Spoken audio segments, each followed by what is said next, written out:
Hello, my little Havoc Reekers. Thank you so much for listening to the first season of 2008, and get prepared for an absolutely smashing season 2, hopefully coming sometime in late 2026 or early 2027. In the meantime, show your allegiance to yours truly by going to atypicalartist.co/merch and get a Havoc Reeker button or a Reek Some Havoc sticker. They are absolutely fabulous. Remember to always go out there and wreak some havoc. All right, back to the show. This episode is brought to you by Evermade. They design custom jewelry that's completely one of a kind. A lot of people think custom jewelry is complicated, but they make it simple and comfortable. You don't need to know anything about diamonds or design. They guide you through the whole process step by step. If you've ever wanted a piece that actually means something, like an engagement ring or a redesign of an old piece, they can help bring that idea to life. Schedule a free design consultation now, and then get 5% off your order with code HAVOC at weareevermade.com.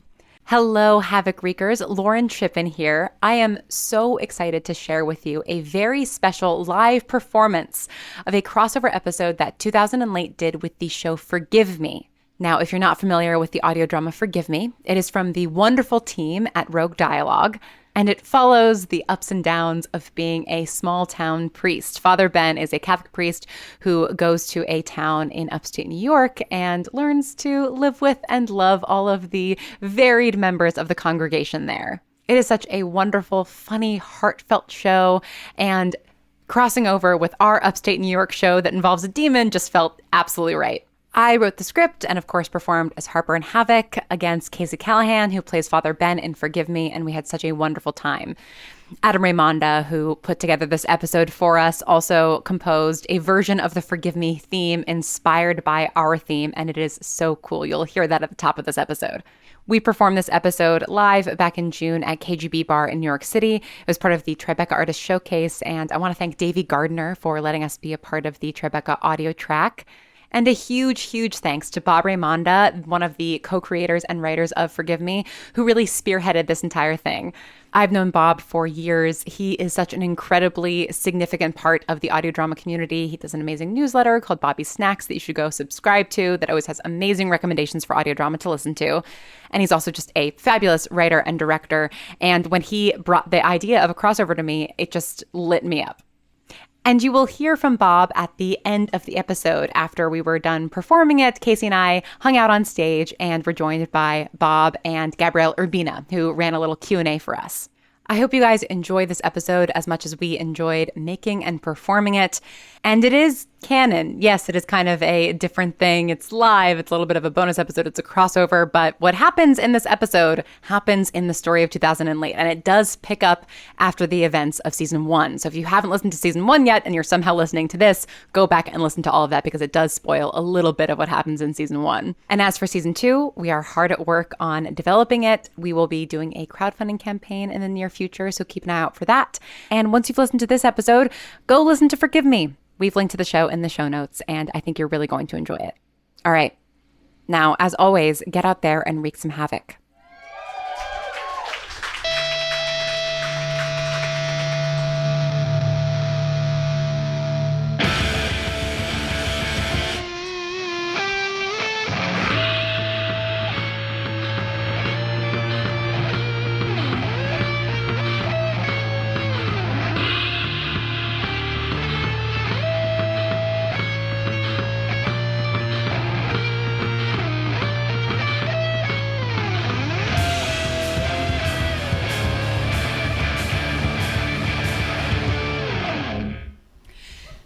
This is going to be fine. It'll be good. In fact, you can talk to a person about your problems. The world won't explode. You do talk to somebody about your problems. I said person. You are not a person. And thank goodness for that. What a burden it seems to be. Can't really argue with you there. We still have plenty of time to turn back. Get in the car, swing by Sonic, drive home with Chaperone blasting the wind in our hair. We are doing this. You just have to accept that. You're not going to like what happens when you open those doors and step inside. These kinds of places are not particularly welcoming to beings like me. Yeah, well, they weren't totally welcoming to beings like me either when I was growing up. So let's go to Sonic. We still haven't tried the shark bite. No, we're doing this.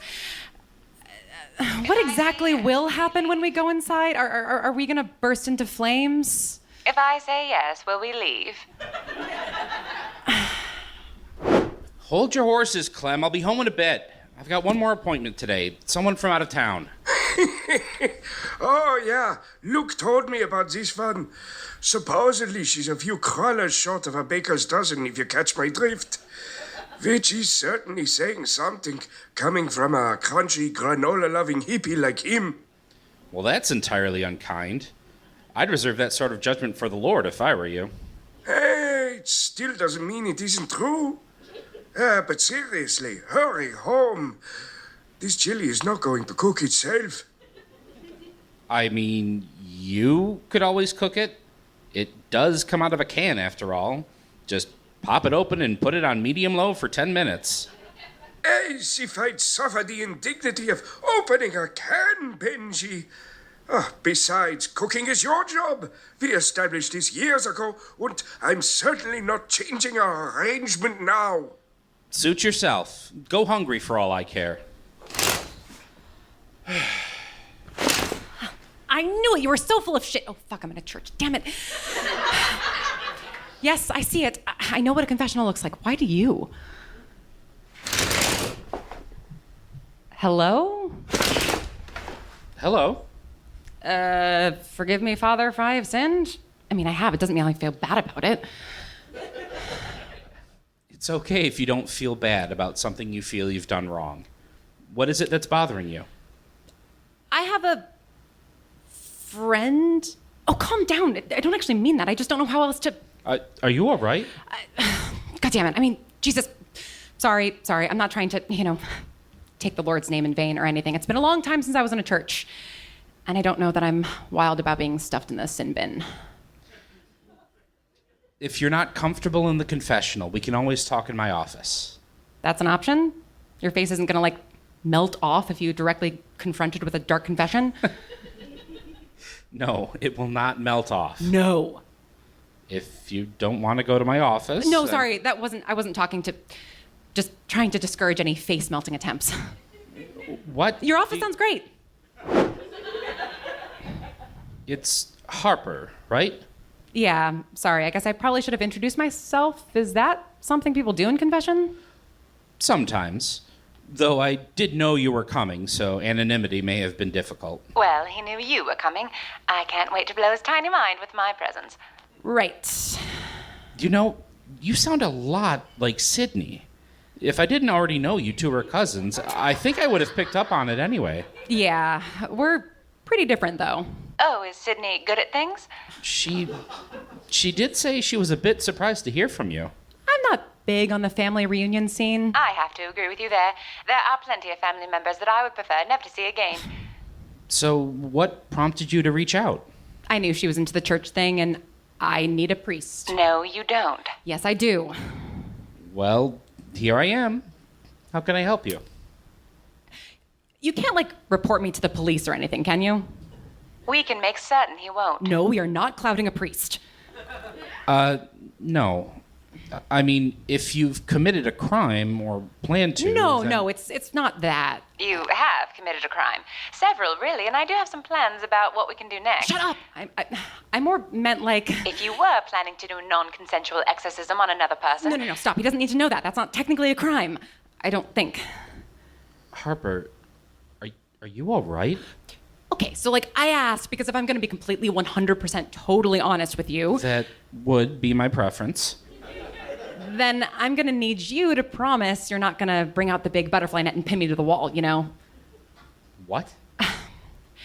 What I'm about to tell you is going to sound crazy.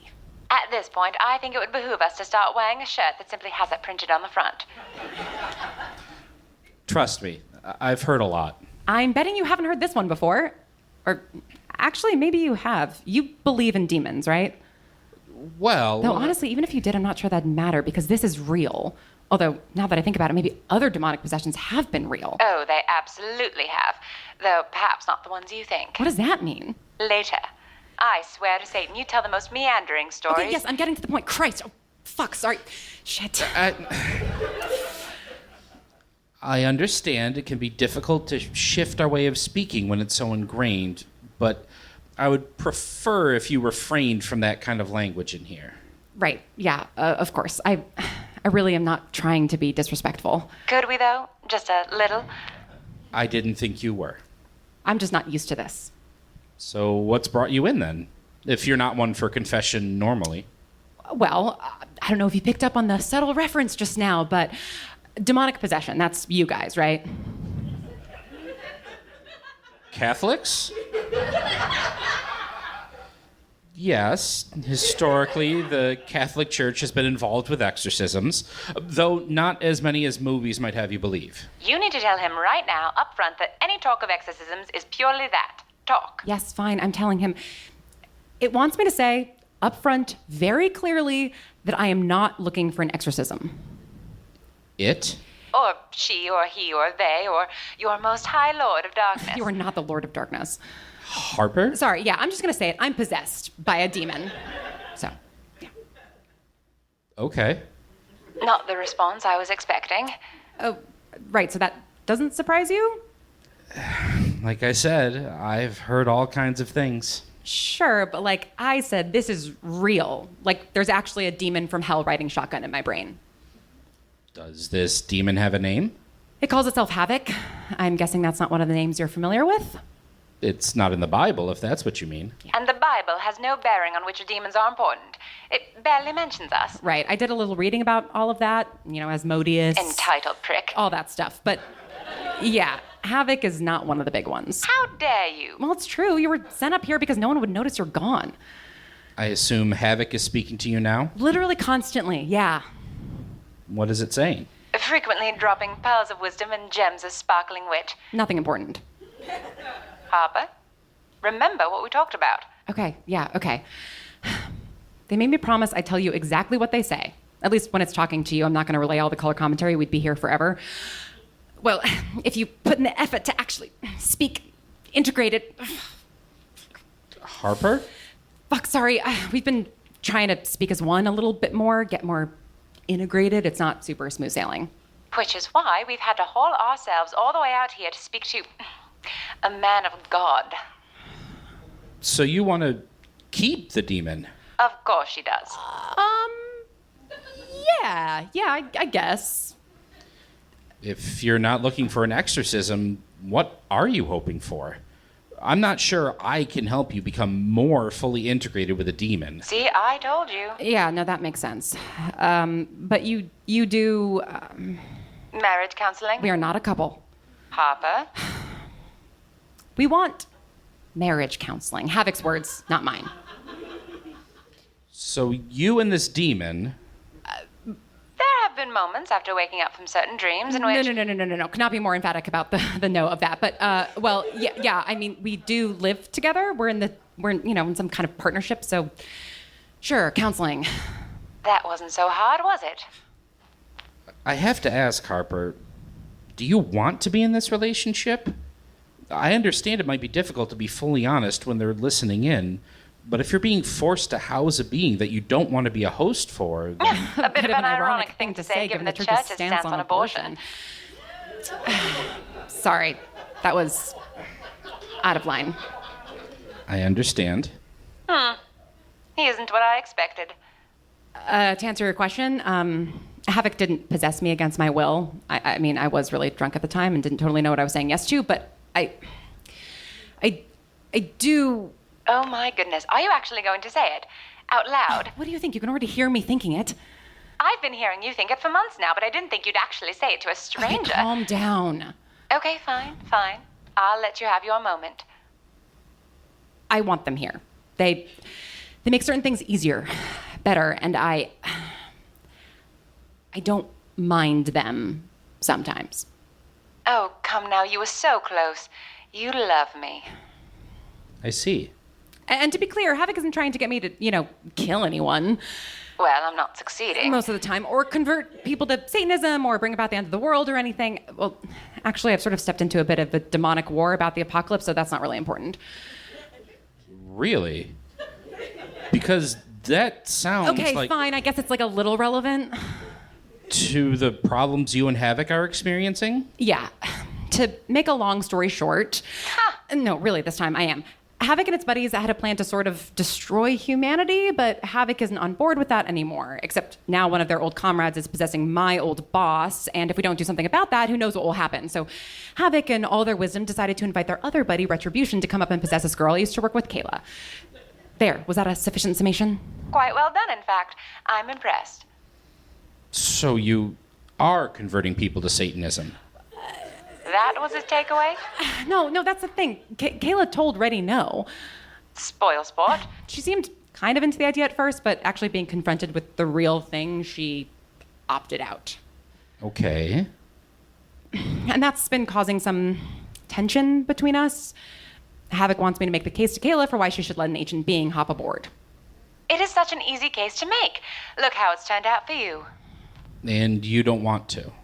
I think this kind of life isn't for everyone, and Kayla has enough shit to deal with. And Reddy could help with some of her difficulties. Was that Havoc speaking? Bingo.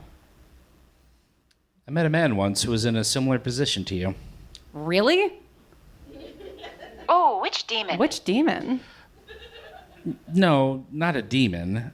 I can't say much. I want to respect their privacy, but it was like you and Havoc. Two souls occupying one body, or two beings. I don't want to presume anything about Havoc's soul. Souls are a tedious subject. It says souls are a tedious subject. Do you agree with that, Harper? I'm not sure I really believe in the idea of a soul. I'm an atheist. What? Mostly. I know, it makes no sense. Havoc is agreeing with your general state of shock.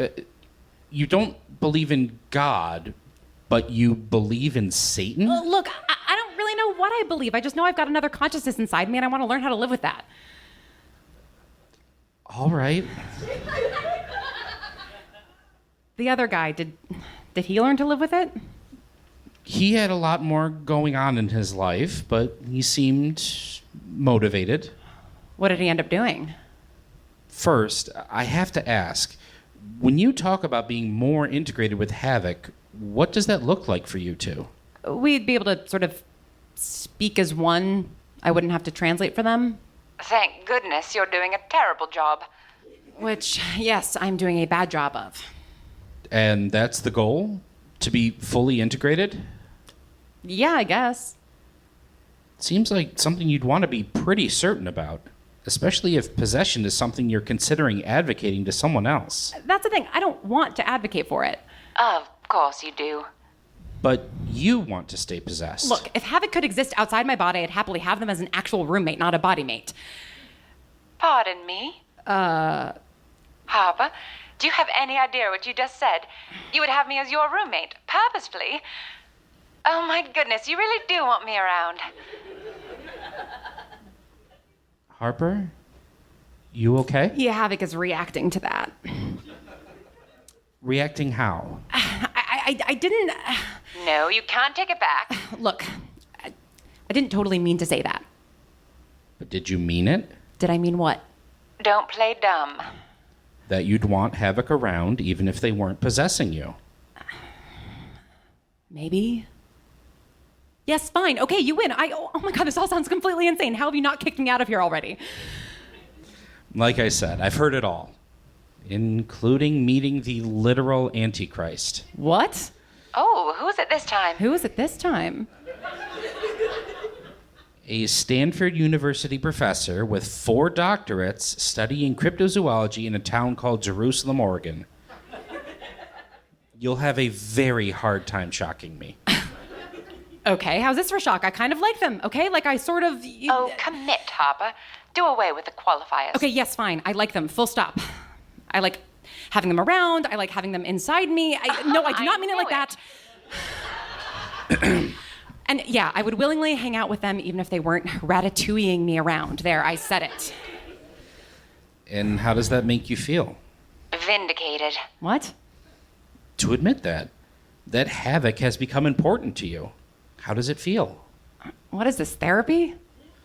Confession can be therapeutic for some. And yet you shot down my see a therapist idea. Oh my God, stop. We were never going to find a therapist who'd put up with something this weird. Sorry, that was their initial suggestion, to go to therapy. I was the one who suggested a priest. Figured you might be more open-minded. Absurd. You don't look like you believe that. It's just a weird thing to say to a Catholic priest. I'm getting the impression that you don't think very much of our institution here. I'm not trying to be rude, but can you blame me? No. We have our faults. I won't try to deny that. And hell is hot. I just don't think it's good to base an entire moral framework on shame.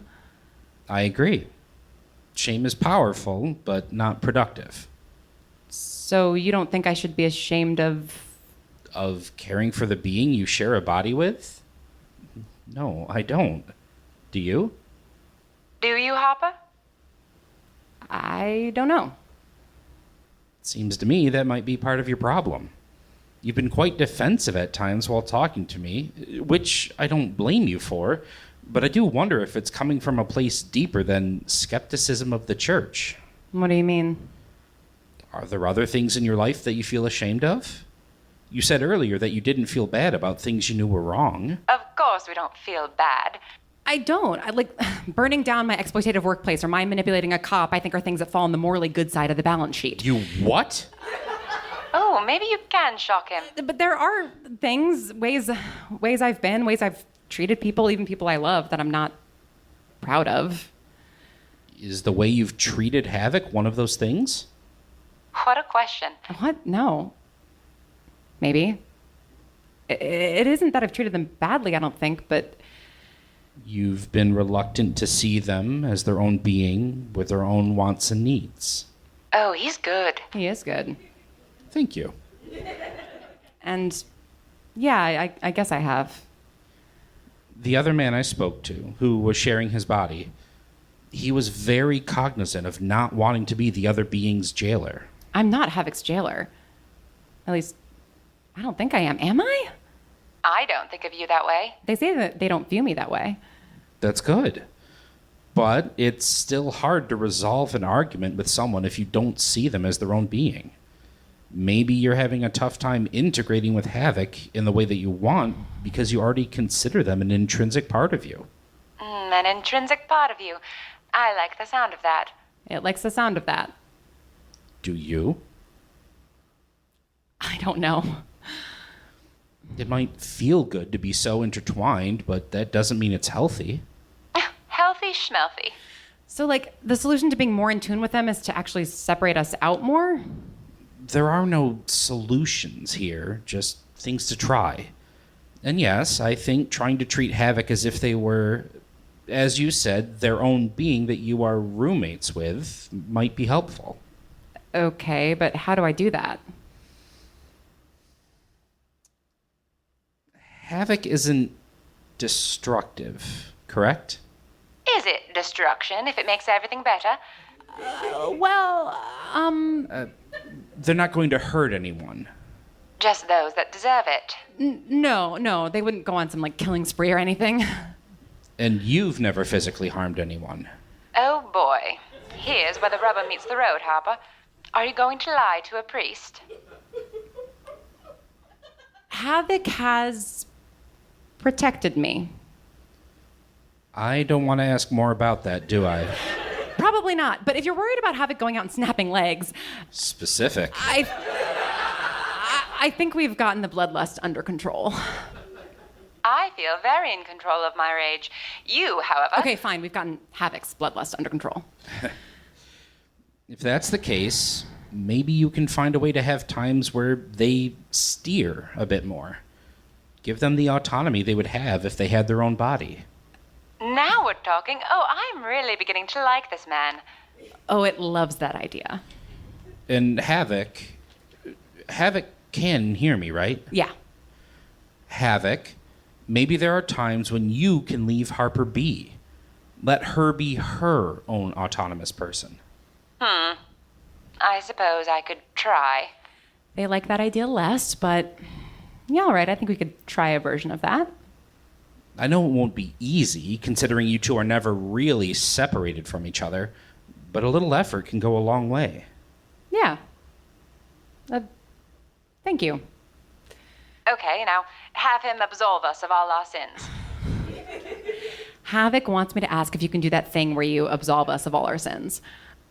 I'm not sure you actually confess to anything. Unless you count confessing to feeling affection for a demon. Oh, affection is strong. But accurate, I'd say. And that doesn't count as a sin? In these circumstances, I'm not sure. Right. So, do we just get free absolution then? I'm curious, actually. Why would a demon care about being absolved? Havoc? Okay, yeah, that's a good question. Doesn't everyone want to be absolved? They figure everyone wants absolution. For people who believe in sin, maybe. Havoc, do you believe in sin? I am sin, darling. I mean, they're a demon. It is sin. So wouldn't absolution go against your nature? I still think it would be nice. But then what does that mean for me? That I never get forgiven? If you don't believe in God, I'm not sure what my forgiveness would do for you anyway. Not to say that I won't listen to your confession and absolve you, but... I mean, Havoc is right. Everyone wants to be forgiven. And if anything, the fact that I don't believe should mean it'd be easy for you to just wave your hand with a cross thingy and say I'm good to go. That's not exactly how it works. Typically, there are specific things that someone wants to be forgiven for. So I have to list out all the terrible shit I've done and get them forgiven one by one? We can start with what's bothering you the most, but Harper, I think it's important to start with what you think forgiveness will do for you. What do you mean? What happens when you're forgiven? Does it make the people you hurt not hurt anymore? Does it act as blanket permission to do bad things again? We don't need permission from the church, of all places. You tell me. You're the ones who came up with all this forgiveness stuff in the first place.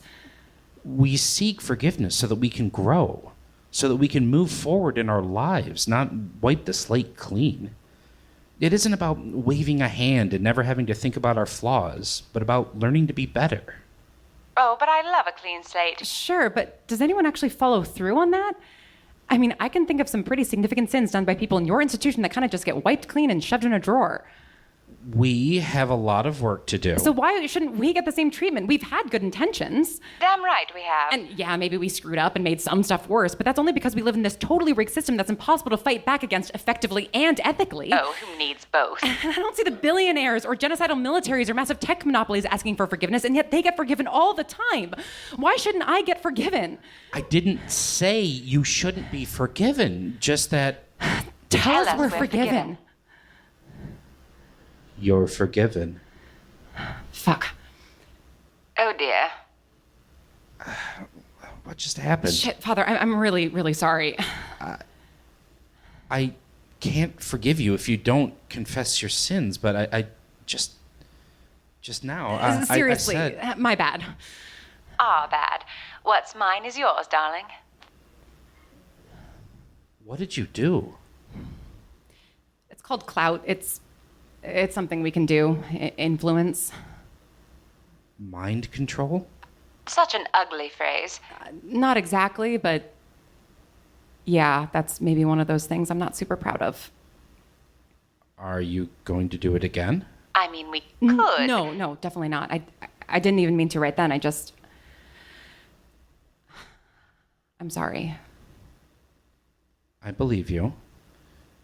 You seem genuinely contrite. I am. I forgive you. Oh, lovely. Really? For that harm, yes. But it isn't a blanket absolution. Right. Yeah. I understand your frustration. Really, I do. We don't live in an equitable world. But that doesn't mean we can take whatever we want. Even if, especially if, we have power that other people don't. It's not like the clout actually does all that much. It won't fix our biggest problem. And what's your biggest problem?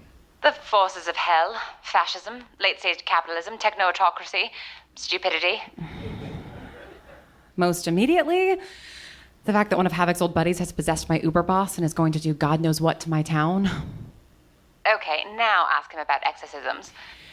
And actually, on that subject, exorcisms. I thought you said you didn't want an exorcism. Not for us. Like, what would be the ethics of doing a non-consensual exorcism on another person? Well, technically, all exorcisms are without at least one party's consent. I suppose that's true. Yeah, fair point. But if you're asking me if I think you should try to separate your boss from this demon... Avarice, then I would say I probably need a lot more information about this demonic war you found yourself in. So, not a blanket. That sounds like a great idea, Harper. Here's a crucifix and some holy water for your cause. No. Disappointing. Is that why you're seeking forgiveness? So you can have a fresh start to do something else morally questionable? Oh, he's got you pegged. I don't think ridding the world of an evil demon trying to start the apocalypse is morally questionable. But you've admitted that you like having Havoc as a part of you. Yes, she has. What's your point? What if your boss and Avarice feel the same way? You'd be separating two beings who are experiencing the same thing you are. It would be natural to feel guilt about that. We are not the same. Except it's not the same. Dee Dee and Avarice want to hurt people. You've hurt people. But I haven't wanted to. Maybe that one man. And how do you know for certain that they want to? Maybe they simply have an agenda that you don't agree with. It doesn't mean that they don't view it as the right thing to do. Because it isn't. Are you a priest playing devil's advocate for the devil? I'm trying to make you understand that we're all complex and flawed creatures. And you seem to be carrying around a lot of anger. And I'm not saying it's not justified, but by turning these larger forces into monsters... Demons. We are talking about demons. Sure. But the humans that you take issue with are exactly that. Human. They want what we all want. Safety, love, forgiveness, as you said. But don't you think there are some people where the cruelty is the point, not a means to some noble end? There is evil in this world that I don't understand. But I never assumed that's where someone is starting. Explains how he's able to speak to us so calmly. Would you want people assuming the worst of you based on your worst actions? No, Everything we do is fabulous. that's not true. It isn't? No, sorry. Havoc wants to claim that we've never done anything wrong, which isn't the case, obviously. They're saying that even when they're seeking forgiveness too? Believe it or not, the demon from hell is kind of a contrarian hypocrite. Rude. It seems like maybe you're not the only one struggling with defensiveness. I'm not defensive. What is it? They just said, I'm not defensive in the most defensive way possible. You don't get to editorialize about my tone. I imagine there are plenty of things in their past that Havoc isn't proud of. And now that I know that they're on the side of heaven... I am not. Whoa, that is not what happened. And I would never. It seemed to me, based on everything you said, that you two weren't trying to carry out Hell's plan. Sure, but that doesn't mean we're down with heaven. I bet they'd be able to provide more aid than you currently have. Heaven abandoned us. Apparently, heaven has totally ghosted humanity like a bad Tinder date. Or maybe we forgot how to pick up when heaven calls. That's a very priesty thing to say. Well, I am a priest. Hazard of the job. I just don't get why we always have to be the ones to take the high ground. I assume we're not just talking about heaven and hell now? If only. Humanity is so much messier. I mean, you get it. You seem like a good guy, genuinely. I like to think so. You can't like what's going on right now. Going on where? Just like in society. Ah, that.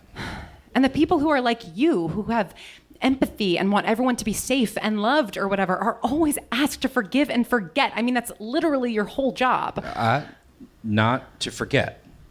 Forgive, yes, but remember, it's not a pass. So says you. But people treat it like one. Yes, some people refuse to grow. So don't you think at some point we have to put our foot down and say, no more forgiveness for you, time for the guillotine? No. I don't think that. Really? Really? There's no bottom to the well of God's love, as much as we might like for there to be. He's always had plenty of room in his kingdom for those who've made even the most grievous mistakes. Forgiveness and love for your fellow man are a core tenet of this church. And even if you've stopped practicing, that doesn't mean he has. Okay, that's the priestiest thing he said. But what about when a few people take all the well water and leave the rest of us dying of thirst? There's enough to go around. I have yet to see evidence of that. I'm not saying we shouldn't have standards for how people are treated or hold each other accountable, but everyone deserves grace, Harper. Even you. I know I do. Do you know that? Yes? Maybe? I don't know. It seems there are a lot of things burdening your heart. Both of you. A normal amount. Everyone's got baggage, right? Doesn't mean we have to carry it alone. You're saying I should do some unburdening? If you want. I'm here to listen. Without judgment. My, he really means that, doesn't he? How much time do you have?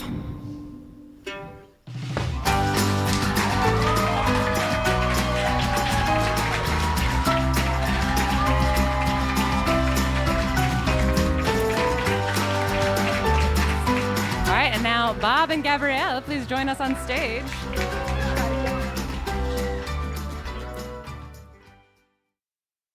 I'd like to take a moment to thank Shaker and Spoon for supporting Harper and I as we continue to plumb the depths of the wondrous variety of beverages this world has to offer. Shaker and Spoon is a monthly cocktail subscription experience. They send you recipes as well as enough ingredients for 12 drinks. All you need to supply is the booze, which we always have plenty of in our house. Though there are zero-proof adaptations, which Kayla and Sweetie appreciate. Well, Sweetie appreciates it. And it isn't just about the drinking, though I have to say that's of course a highlight. These delightful concoctions truly are delicious. But it is an experience, and a learning one at that. You know well as I that Harper isn't good at much, but even she's learned how to make cocktails through this. The kind of cocktails I know she had back when she lived in Manhattan. She thinks about them all the time, and now I can experience them myself without paying $25 for one. $25, I mean really. Go to shakerandspoon.com and get 10% off with the code, what else? Havoc.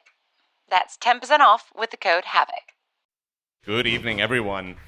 My name is Gabriel Urbina. I am the creator of Wolf 359 and The Harbingers and one or two other shows that you might have heard along the way.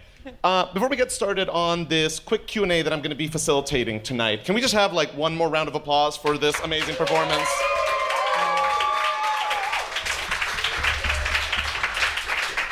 Wasn't that a super fun show, the kind of show that makes you want to get one or two or three more drinks to toast everyone up here and make sure that we hit our minimum bar spend? Thank you, Gabrielle. I think it's that, and I think that we should all do that. Yeah, we should have set up a clout for that. Oh, yeah. Buy drinks. Very quickly, could we just move down the line and could we just say what everyone's names is, what roles they play in each of these two shows, just in case anyone here does not already know you, starting with you, Lauren. Yeah, I'm Lauren Shippen. I'm the writer-director Harper Havoc in 2008. I'm Casey Callaghan. I play Father Ben in Forgive Me. I'm Bob Raymonda. I'm the co-creator of Forgive Me. I write, I direct, I dialogue edit. My writing partner, Jack, is sitting in the back there, and my other partner/brother, Adam, is running sound for the night. He does all the music, and so our whole team's here. Terrific. So in just a moment, we're going to open it up to everyone. So if you have any questions that you want to ask the team, start thinking about them, start thinking about how you want to articulate them. But just to give you all some time to think about that, why don't we just start off with a quick, easy question to limber up. So do y'all believe in God? Or No. I'm kidding. let's talk about the genesis of this crossover, because these are two shows that share a lot in common and a lot of similar preoccupations, but they're also kind of a wild thing to put into a blender and to make them collide against one another. So what's the story of how we got here to the stage performing these two things together? Yeah, well, I want to just shout out Forgive Me for doing so many of these amazing crossover episodes. Like, this is a thing that they've done with so many great shows, and it's always so fun to see how Father Ben, like, interacts with, the literal Antichrist and somebody who has an alien inside of them. Shout out to Give Me Away. Some of the team members are here tonight. And so, Bob, I mean, you reached out to me about it, and it was, like, the perfect fit in my mind. Yeah, it's something that always made sense for us for Forgive Me, but it was something we sort of stumbled into. We were just trying to grow the audience pretty early on. Our first season was good, but kind of slow in the beginning. And, we were trying to join a network. Shout out to the Fable and Folly Network. They're fantastic, great people. They let us know, we'd absolutely love to have you part of it, but your numbers aren't really doing anything where you're going to really see a return from these ads. But what you should do is, just reach out to other colleagues and people from the industry and see if they'd just drop your episode. Do an episode swap, try to get them out there. And shout out to Pippin Oystein from the Amelia Project, an absolutely incredible show, who took that request and said, hey, we want you guys to write 3 episodes instead as a crossover. And we took that and we ran with it, and we absolutely loved it. It was such a blast. We got to work with Julia Morizawa from the Bright Sessions, Lauren's first... My muse. Yeah, absolutely. And it was amazing. And so we've really taken that to heart. It's such an easy thing to bring a character from anyone else's world and slap him in the confession and see what Father Ben has to say. And I think it's definitely a testament to the world and the characters that Jack and Bob and all of our guest writers have created, that somehow they just found this perfect alchemy where people just have connected with it and want to bring all these crazy characters to just come hang out and just like hang out in our little oasis in upstate New York for like an episode or two and get some, spiritual healing and then go on their merry way. And we're just more than welcome to have them. Yeah, that's another thing too, is 2008 also takes place in upstate New York. And I play Sydney in Forgive Me as well. And so that was a joke of sort of like, you and Sydney are a lot alike. And so it just felt like, okay, there's this woman with a demon in upstate New York and there's a Catholic priest in upstate New York. Like, these two people should talk. Yeah. Awesome. I want to talk for a moment about... So a big thing that just happened was you guys performing against one another, and then also you performing against your past self through the miracle of sound cueing and all these things. Adam.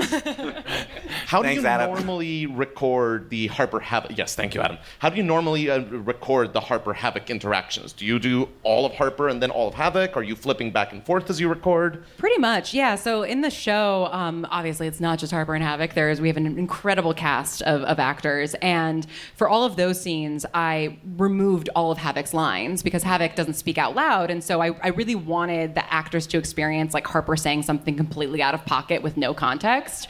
And so we would record that way, and then I would edit together the scenes, and then I would sort of punch Havoc in, and then with the Harper and Havoc scenes, I would do the reverse, where I would record all of Havoc's lines and then sort of like act against Havoc.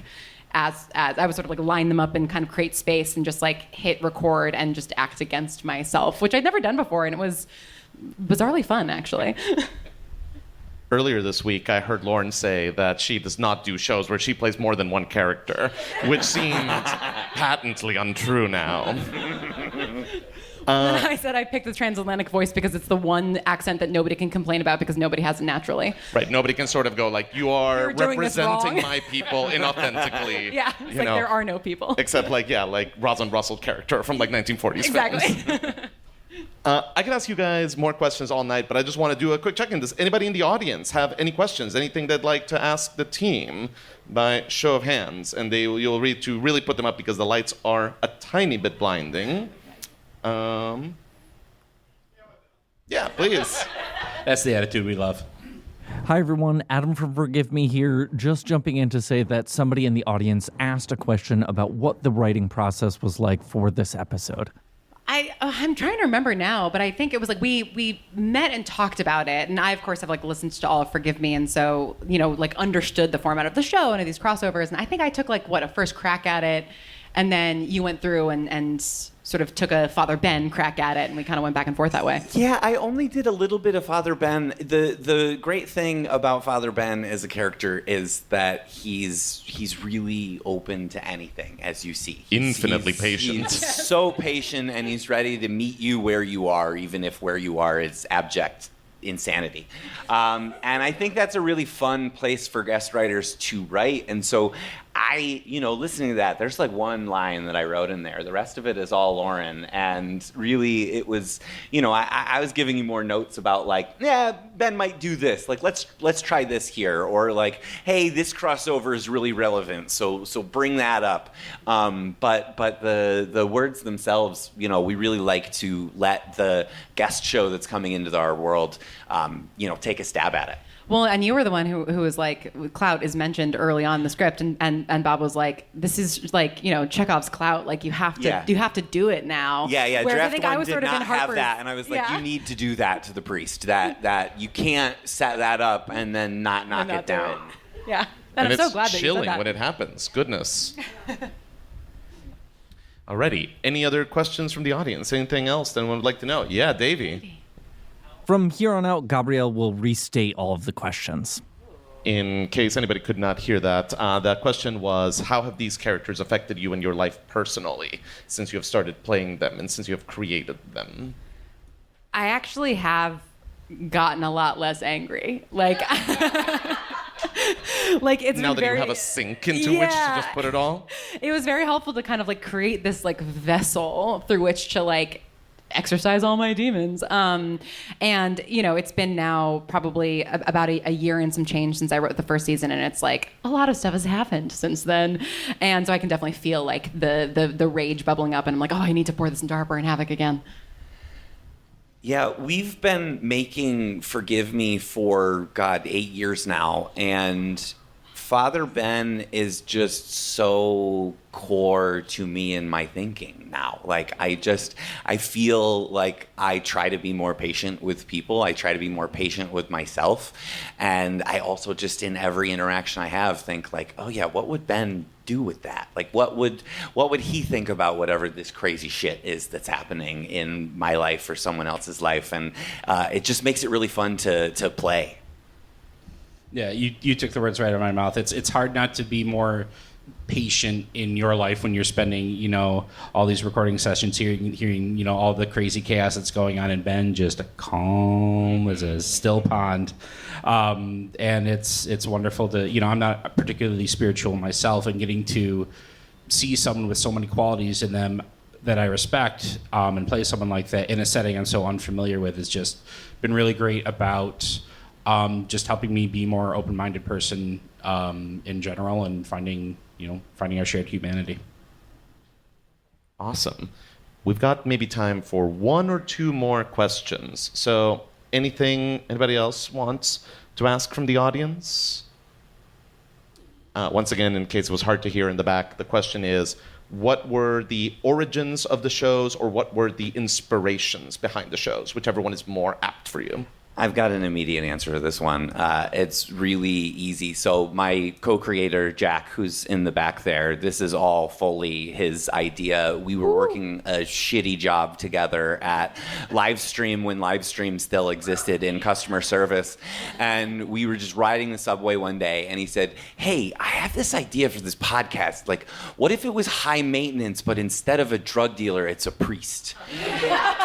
And I just thought that was so brilliant, and we sat on the idea for a couple of years, and it was not until after our team makes another show, a dystopian sci-fi show called Windfall, and we had finished recording that first season, and I finally called Jack and was like, we really need an easier show to make in between seasons of that one, and so like we're gonna make it, and I would really rather you made it with me, but I'll do it if you're not ready, and full props to him, because he wrote that whole first season by himself, and it rules, and has been, funny enough, the thing that has taken off far more than the other show, and I'm so excited for it. Woo-hoo! Yeah, I had an idea sort of like 5 or 6 years ago of sort of taking a twist on the chosen one 16-year-old girl who like gets these powers. It's like, what if that entity, whatever it was, showed up 20 years late and it was a 36-year-old woman who was like over it. And I just sort of sat on that idea for years, and then a bunch of things happened. Roe v. Wade got repealed and the 2024 election happened, and I also met Patrick Ellis, my executive producer, who's amazing and who believes in independent original art in a way that like is so rare.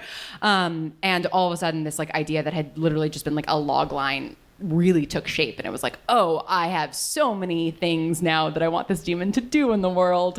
And yeah, the day after the 2024 election, I got harassed on the street for the first time in like many years, and that interaction is transcribed word for word in the pilot, and yeah, Havoc and Harper snapped the guy's legs, and so it was very much like that feeling of like, oh God, we lost.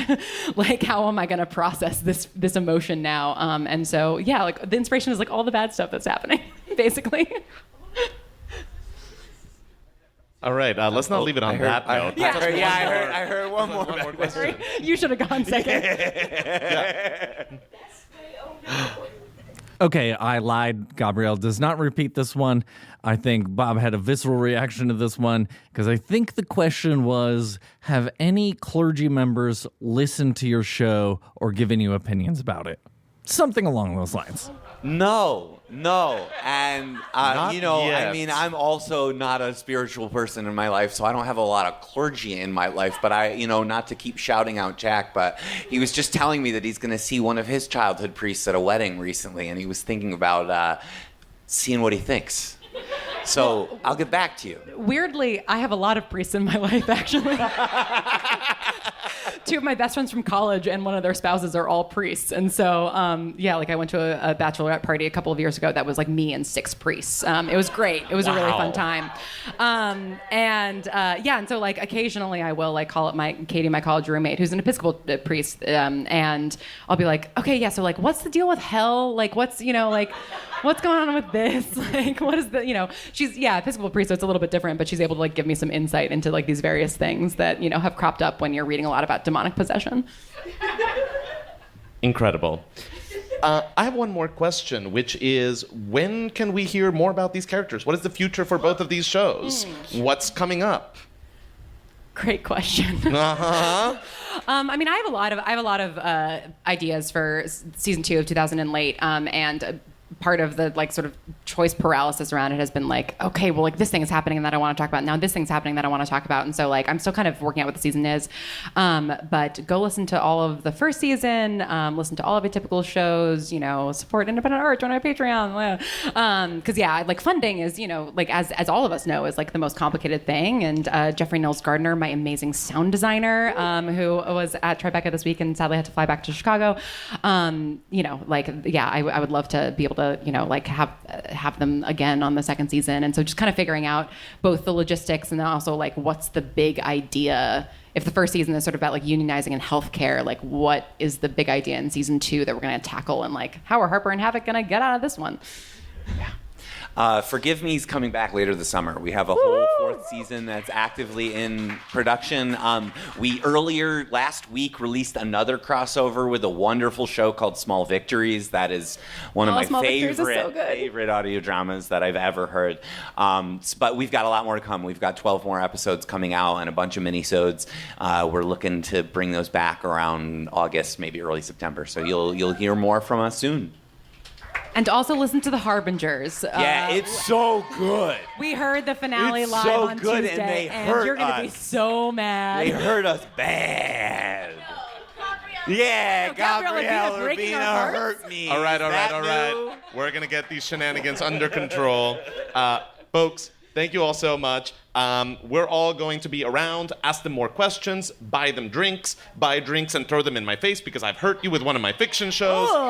Buy yourself drinks. Tip your bartender. Everyone here has been so wonderful. We really appreciate them. Thank you, KGB. And yeah. Thank you all for coming. Thank you so much. Let's get one more round of applause, please. Seriously.